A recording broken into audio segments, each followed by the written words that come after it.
पर हम बात कर रहे हैं बिहार में। और जब से इंडिया गठबंधन बना, जिसका एक रूप महागठबंधन के तौर पर बिहार में जाना जाता है, अगर कोई राज्य जिसने खराब प्रदर्शन लोकसभा चुनाव में महागठबंधन की दृष्टि से, इंडिया गठबंधन की दृष्टि से किया, तो वो बिहार।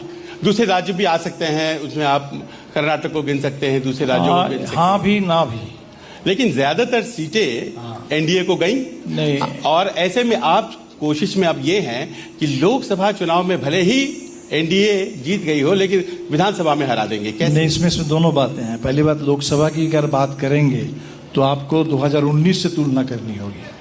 तो 2019 में बिहार 39-1 था, ठीक है, पूरा स्वीप था एनडीए का। और 2024 में 30-10, पप्पू जी को भी जोड़ लीजिए, अभी अभी गए हैं यहाँ से, तो उनको भी जोड़ लीजिए, तो 30 एनडीए के पास, 10 हम लोगों के पास। मैं मानता हूँ ये कम है, लेकिन 39-1 की तुलना में ये काफ़ी कुछ है। और 2020 विधानसभा की बात करेंगे तो 20 से कंपेयर करेंगे तो 20 में करीब करीब तो हम लोग की सरकार बन ही गई थी। चंद सीटों के चलते, कुछ वोटों के चलते हम लोग रह गए थे। तो हमें लगता है 20 में ही तो बिहार ने तय कर दिया था कि बिहार को किस दिशा में बढ़ना है। बस उस काम को इस बार पूरा करना है 24-25 में। अब जब काम को पूरा करना है तो जाहिर है कि ज्यादा सीटें लड़नी है। और बिहार में हम सब जानते हैं कि एक वर्ड आजकल बड़ा फेमस है और वो है स्ट्राइक रेट।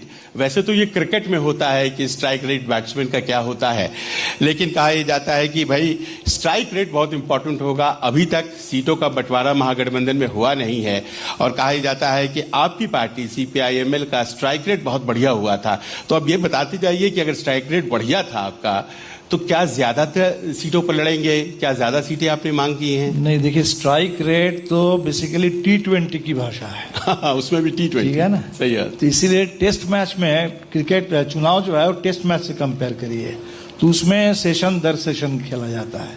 हर सेशन को आपको जीतना है, आपको फील्डिंग भी बढ़िया करना है, कैच भी नहीं छोड़ना है, तो इसलिए स्ट्राइक का रोटेशन भी करना है ठीक से। तो अकेले स्ट्राइक रेट से तो नहीं होता है। और इसलिए हमने कहा कि पिछली बार हम लोगों का स्ट्राइक रेट अच्छा था, दक्षिण बिहार में प्रदर्शन अच्छा था, लेकिन उत्तर बिहार में प्रदर्शन अच्छा नहीं था, तो टीम वर्क उतना अच्छा नहीं था। इसलिए स्ट्राइक रेट से मेरे लिए इम्पॉर्टेंट वर्ड है टीम वर्क, टीम का बेहतर प्रदर्शन, जिससे आप पूरे टेस्ट मैच को जीत सके और एक निर्णायक बहुमत हम लोगों को मिल सके।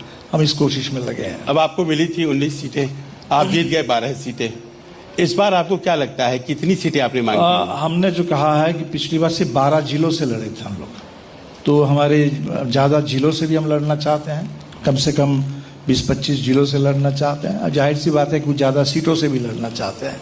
तो हमने एक 40 सीट का एक हमारी प्रेफरेंशियल लिस्ट है, वो हमने लिस्ट दिया है कि 40 पर हमारी तैयारी चल रही है।